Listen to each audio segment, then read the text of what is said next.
Hi, this is Jim and welcome back to my YouTube channel. Ito na nga post ni Barbie Fortes sa kanyang Instagram. Ayan, perfection. Thank you Atila and Barbie Fortesa. Grabe, ang sarap naman ng tinolang yan. At sino si Atila? Diba? At kasama si Barbie. Ano nagluto din si Barbie? Ganon. Next ay post ni Miss Girl A2, David with a fan at BGC. So hindi ko alam kung today to guys, pero kakapost lang ni Miss Girl A2. At next nga kakapost lang ni Sir Nathan a few minutes ago. Ayun na nga si Nay Fatima, si Miss Diane, si John Ross, si Kenzie, si Tito Tony, si Mir at saka si Nathan. So, hindi pa namin alam yung information dito. Inaalam pa namin kung Moments of Love ba to or Beauty Empire or what.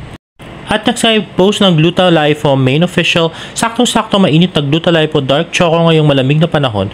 Bonus pa dyan na napakagwapong si David Licauco na balita namin paborito rin ang Gluta-Lipo Dark Chocolate. Ay na, the super cute David Licauco for Gluta-Lipo Dark Chocolate. At next naman, yung kagabi pala, yung family dinner ni David with the C's ay nasa ano sila, East Ocean Palace at yan po ay sa Parañaque. At yan nga yung nakasimangot si David kagabi. At next ay post ni Kent behind the scenes photoshoot of P77, a mind-bending horror film. Let's watch this. Camera, rolling, action. At ito pala yung ano, yung mga scene ni Barbie, no? Yung ginawa niya yung apat na facial expression. At yan na nga, very cute Miss Barbie Fortesa.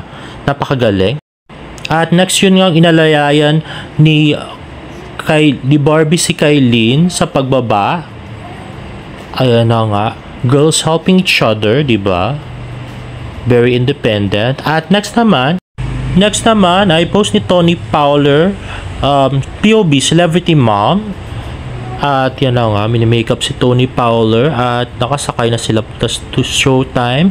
Ayan si Barbie at si Miss Kailin Alcantara. At next naman, ay post ni Daniela, ang gaganda nila. Ayan nga, si Barbie, si Tony, at si Kailin. Ayan na nga, sa Escort of a Fields. Ayan. At next, ito post ni Gerald Manalaw. Cool na cool makipagkulitan si Barbie Fortesa sa mga kalahok.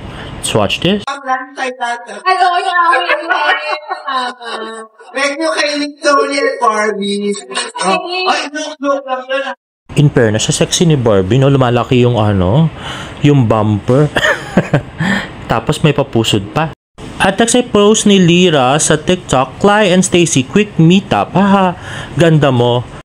Haha, love you. Hello, Bessie! Ay, grabe naman yung kapot. Sana nag-yellow. Ano yan? Ha? Ano to? Tsaka bakit parang... Ay, piki lang. Sorry. Ayan. Sana nag-yellow ka. Oo nga. Kulang sa yellow. Nice to see you naman, Mami. I'll see you inside, ha? Yes. Ay, PBB. Ay, hindi. I'll see you inside. Studio. Bye-bye. Bye. O, diba, friends pa rin si Lyra tsaka si Barbie kahit na ano, ang tagal na nung MK, diba? Tsaka yun lang yung pinagsamahan nila. At next ay post ng GMA News, bakit nga ba masayang maging kapuso? Narito ang sagot ng ating mga kapuso artist. Masayang maging kapuso kasi walang pressure, naabot mo yung mga pangarap mo na magkakaibigan kayong lahat, sabay-sabay kayong umaangat, at lahat kayo nagmamahalan. As you can see, like, we're all friends here, diba? This is family, and again, I think yung vision ng Kapuso Network ay to make people happy and to be in that industry, to be in that company wherein, you know, like we can make happy through our shows. Nakakataba ng puso yun, diba? And I'm super grateful dahil without GMA, I'm not here, I'm nothing, diba? So, dami ko pa salamat talaga sa GMA. Ayun na nga guys. At next ay post ng View Philippines. Sabi na nga nila, trust no one in this world of glam and drama. So grabe, napakaganda nga yung scene kanina ni Barbie at saka ni Kailin Alcantara. So let's watch this. Umamin ka na lang. Nahuli ka naman eh. May kinalaman ka dito, di ba?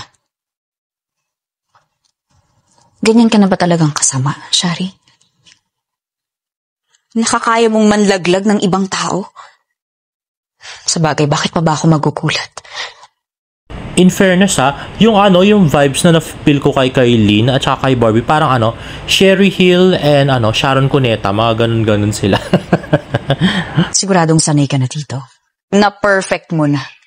May master's degree ka na sa pagsira ng buhay ng iba gaya ng ginawa mo sa ate ko. Di ba ganito rin ang ginawa mo kay Ate Helena? Stop, Sherry! Guys? Ayun, gusto ko yung part na yun na pumagit na si Choi Bumini. Grabe. Knight in shining armor. Pick your things. We have to leave soon. Okay?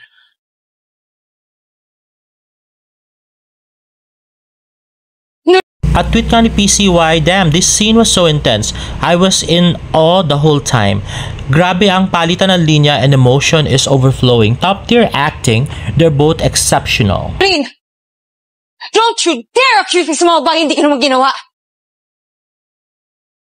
What happened to your ate? She did that to herself!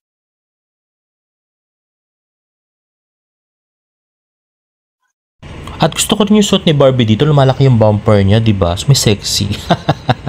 Maganda yung natutulong sa kanya ng pilates. Talaga ba? Hindi ako naniniwalang gustong mawala ng kapatid ko. Baka nga ikaw pang may gustong mawala siya. Para ikaw ang umangat. Dahil alam mo kahit anong gawin, wala kang kalaban-laban sa Ate Helena ko. That's why you got rid of her, di ba? Huwag ka magbibintang na rin. Dahil wala kang alam. O diba grabe, I so love it. Ay nako. Hindi mo alam yung pinagdaanan ko. No wonder magkapatid nga talaga kayong dalawa. Because you're both paranoid, delusional psychopaths. Wag na wag mong sisiraan ang ate ko, Shari. Iba yung vibes ni nito ni Barbie, parang si Clyde, di ba? Yung nakikipag-away. Kung nagawa mo noon, hindi na ako papayag na mangyari pa ulit yun. Kung nakayan-kayanan mo ang Ate Helena ko, ibahin mo ko. Ibahin mo ko. Hindi na ako papayag na magreyna-reynahan pa ang kamalditahan mo. At ito naman yung abangan sa susunod na kabanata na paborito ko. Let's watch this. This is for you. Jeju Island? I hope someday we could go there together. Grabe nalito na ako. Kung si Choi Bumin ba o si Sammy?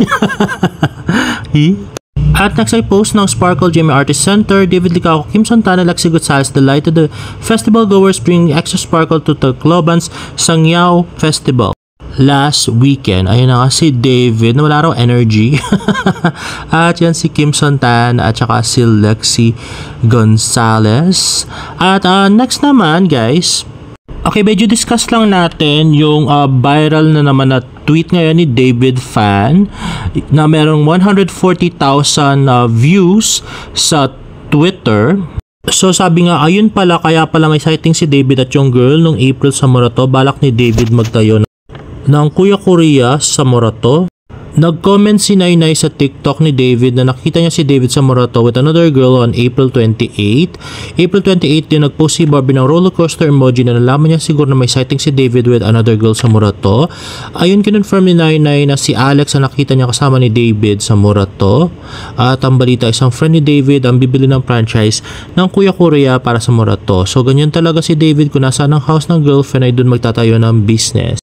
Para may reason siyang pumunta sa house nung girl. Same nung ginawa niya sa Kuya Korea SM Clark with his ex-K. Same pattern. House kasi nung parents nung girl ay marapit sa Morato.